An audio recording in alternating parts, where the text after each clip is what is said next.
Hello and welcome to In Business Talks 2. We are excited to welcome you to our bonus episode, The Friday Fix. We are your hosts, Tracy and Ian Earle, founders of In Business, a networking and business support community. And together, we are In Business. Every Friday we will be discussing a business-related subject with either one of our wonderful In Business networking members or a fellow business owner who will be sharing their advice, thoughts or knowledge on a particular topic. Oh, and make sure you listen to the end of the show to hear our guests tell us about their favourite networking tip.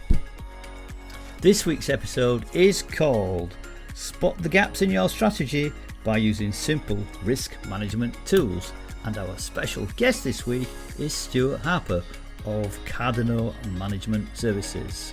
So enjoy.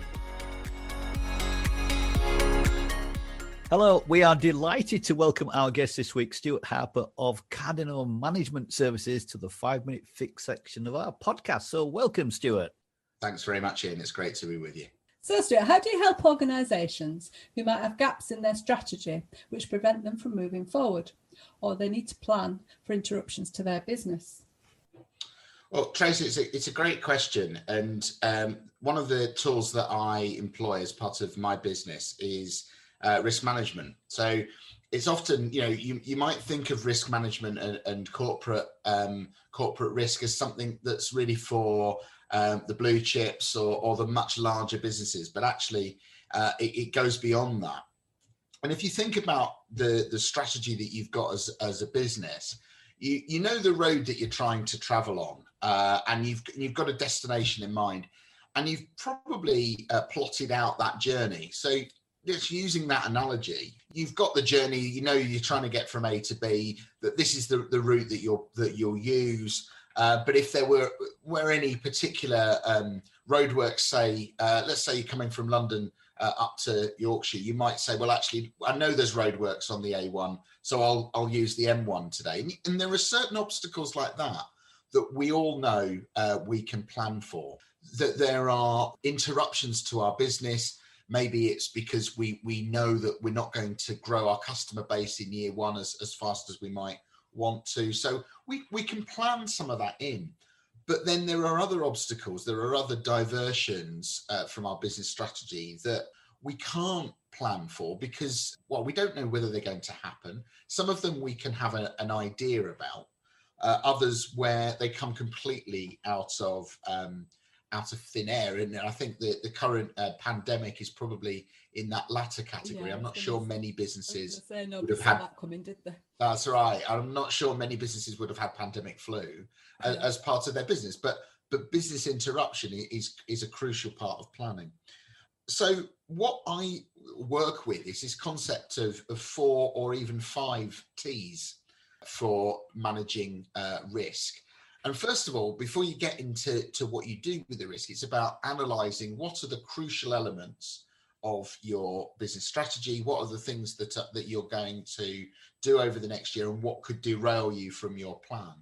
And then taking each of those, looking at what are the things that you can control, and what are the things that actually, I can't stop that happening. I can't stop a pandemic flu happening, but I can control my response to it. So what do you do to mitigate against it if it actually happens in practice? And then you look at, well, actually, what am I left with? What am I left as a residual risk, if you like?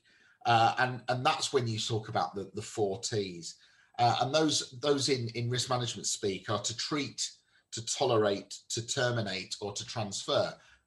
All jargonistic a little bit, but what that really means is, what am I going to treat? What am I going to take further mitigation around? So let's say it's a cash flow issue, and you're a larger business perhaps, and you know that you might have a cash flow issue every year in July and August because of the nature of how you pay out. Well, in there you might treat that by talking to your bank and having a credit facility just for those 2 months a year that you may or may not need to utilize, or you build up a reserve. So you've got options of which way you want to go.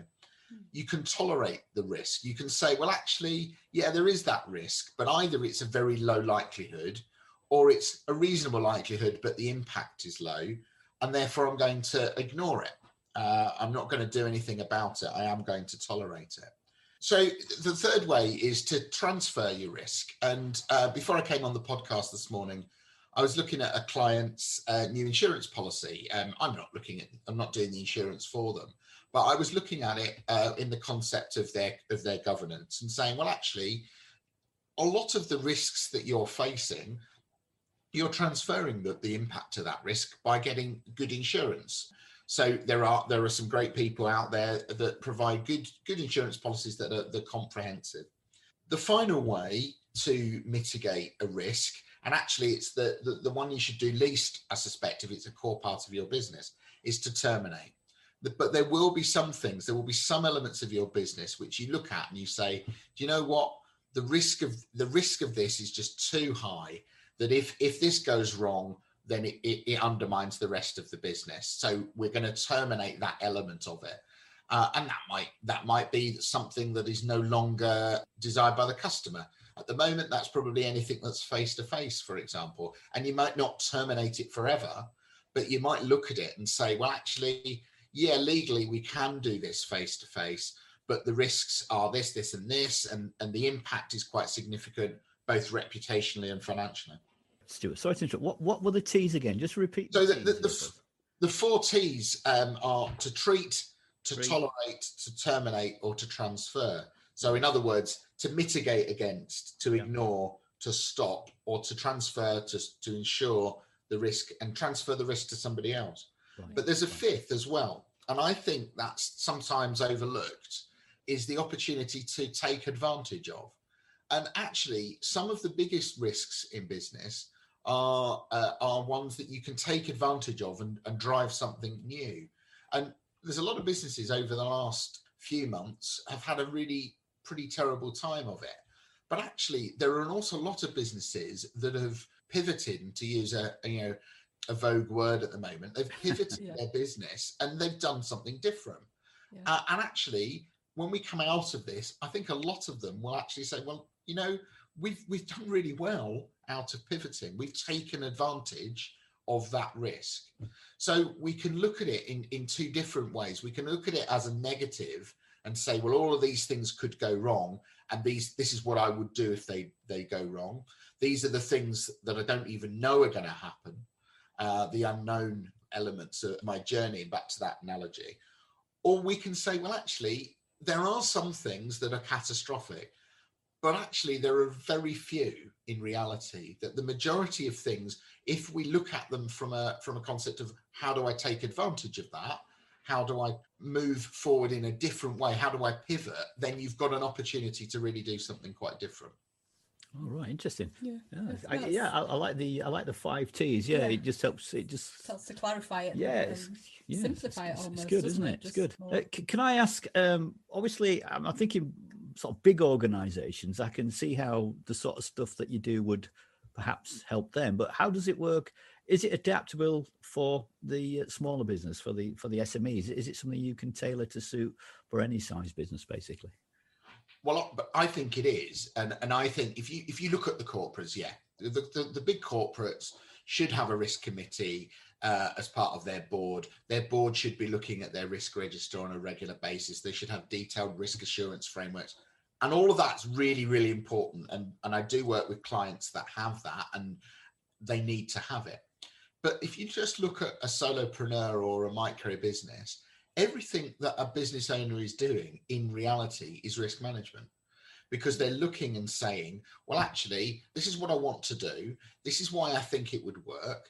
This is what I've analysed as being the risks to it going off track. For example, that I don't get enough customers, or that my competitors come in and do something that's slightly better than I'm able to offer at the moment, or somebody else has come in and done it from a digital perspective, and perhaps I was operating more analog previously. But we can all look and say, what is it that we're really facing? What can we treat? What can we deal with and say, well, okay, I know that my risk is somebody coming in and doing something slightly better than me. So I'm going to treat that risk. I'm going to reduce it by spending a little bit of time each month looking at what my competitors offer. so that I'm not fixed on that bubble of doing things as I've always done them.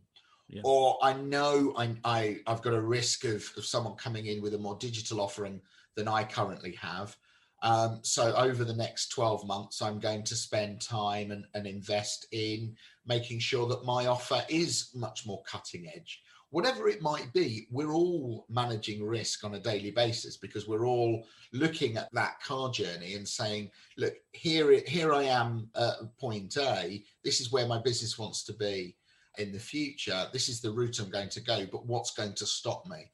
And if we apply those principles and look and see what we can treat, tolerate, terminate, or transfer, and indeed what we can take advantage of, then those concepts are just as equally valid, even if we don't have, a risk matrix and risk appetite statements and a board risk committee and a 30-page risk register, which, by the way, would be too much. But you do see companies that manage every single risk under the sun, and actually, if you do that as well, you get into paralysis of planning as well. Yeah.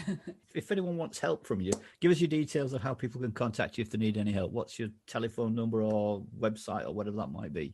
Well, the website's currently under development, so hopefully going live over the next few weeks. But for the meantime, I'm available on LinkedIn, Stewart Harper, on Twitter as CMS Governance.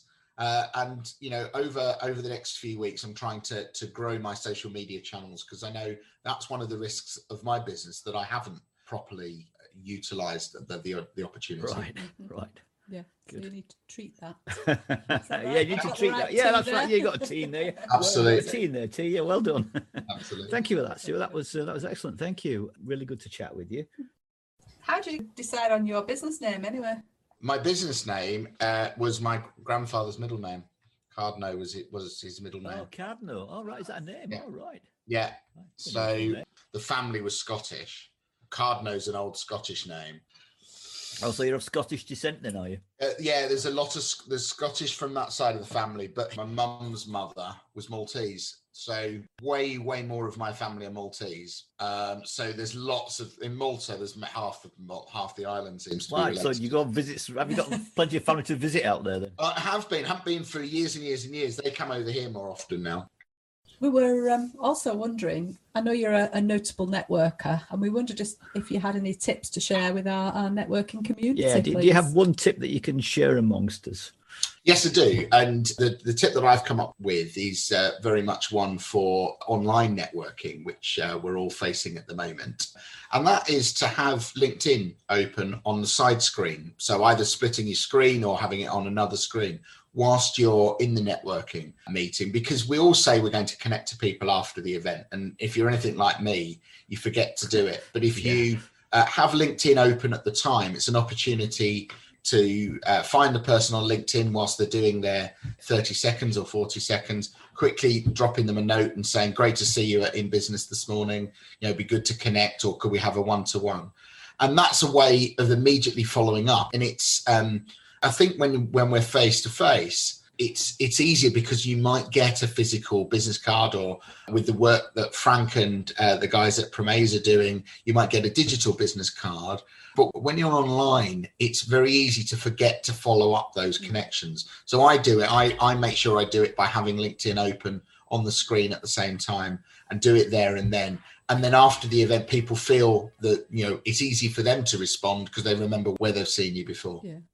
Thank you very much. Yeah, we've really enjoyed the conversation this morning, and thank you for your time. And some great information there as well. Really useful. Yeah, thank you. It's worth everybody having a look at their business and having a chat with you and seeing it from your point of view. Yeah, thinking about the risks. Yeah.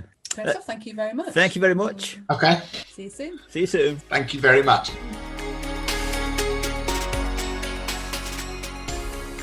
So we're almost at the end of this week's show, but before we go, we're excited to tell you about our In Business Talks 2 episode this coming Tuesday. Our special guests on next week's podcast are Amy and Martin Hargreaves of Ultra Accountancy. We're really looking forward to speaking to them and digging deeper into their experiences as a business couple.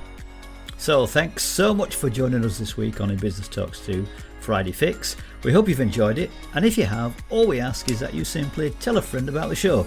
We'd really appreciate it. So until next time, this is Ian and Tracy, and together we are In Business. Goodbye. Goodbye.